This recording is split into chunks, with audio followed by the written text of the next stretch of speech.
We are very excited to be here, though, especially in your first meeting. We appreciate the time. And also just the thought that someone thought that our work was valuable, so we really appreciate that. Bryony House, for those who may not know, is a shelter for women and children fleeing intimate partner violence, an HRM, and we're a 24-bed facility. We opened in 1978.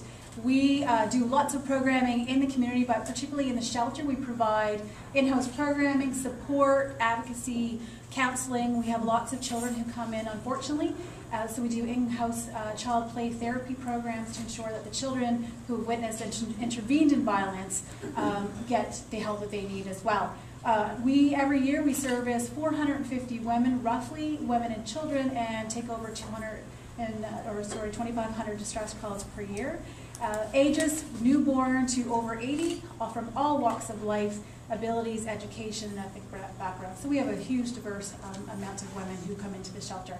The shelter, statistically, when we look at the community, 1 out of 4 women experience intimate partner violence, and that's what's reported to the police. So if you look around this room and look at each other, there's a large number of you statistically who have experienced intimate partner violence, and your children have been impacted by that. We know this number is underreported, so we know that there's actually more than that in the room. Statistically speaking, also, many of you would have been designated high risk for lethality, which means you've been told by a police officer, you've been told by a victim services worker, or you've been told by a Bryony House staff that the likelihood that you will be murdered is very high, and murdered by your loved one. So that's very sad, and unfortunately for our women, that is very real. So one of the things that we do is that 60% of the women that come into the shelter have been physically assaulted. 30% of those incidents that women come in have children. They've been directly involved in the incident, whether mom is trying to protect the child, whether mom is trying to get the child out of the room. They've been present in that event. Recently, we had a mom who came into the shelter who was pushed down the stairs, unfortunately, and but in her arms, she was actually trying to protect her infant, who was not even, I think it was 2 months old at the time of the incident. So it's very sad, and unfortunately for many, it's very real.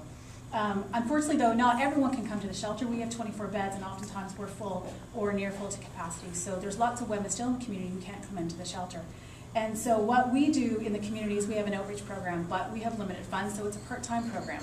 So what we're hoping in that time frame is for our program that your money would support our program, that would add hours, and to help the demand that is ever increasing in our community.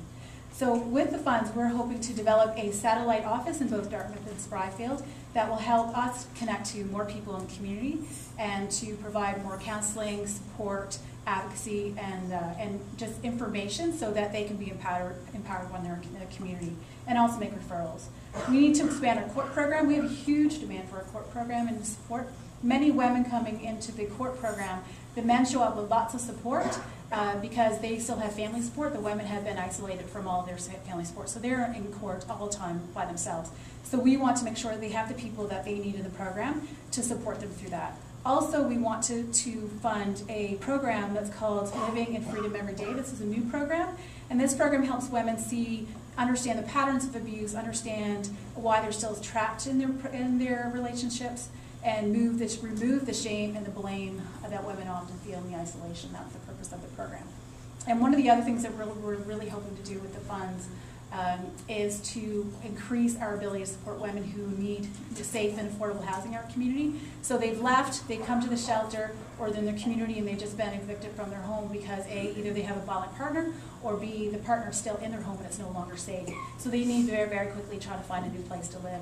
So we want to put the funds toward helping put more hours into trying to support women to find new places to live with their children, particularly areas that are safe and affordable and away from their partner. Intimate partner violence is real, unfortunately. We thought 35 years ago we would only be open for a few months in terms of the community fixing the problem of domestic violence and intimate partner violence. We're celebrating, unfortunately, our 35th year this year, which is not a happy anniversary for us, but it is a necessary one for the community, unfortunately. So in wrapping up, we know this sounds very ambitious. It's something that we can do. It's stuff that we do every day already. We just want to increase our capacity because of the work that we do and the demand that we have for our programs and the need for the safety of community, because violence is going up, it's not going down. And just wrapping it up is saying that it's very ambitious, but the funds, it's important because saving lives is priceless for us. Saving lives are priceless. And unfortunately for us, we've had in the last 6 years 4 women murdered in HRM that we worked with, or that we know of. So for us, it's always real and it's always every day. And saving the children and helping the children is something that we continue to build on in our community. Thank you very much.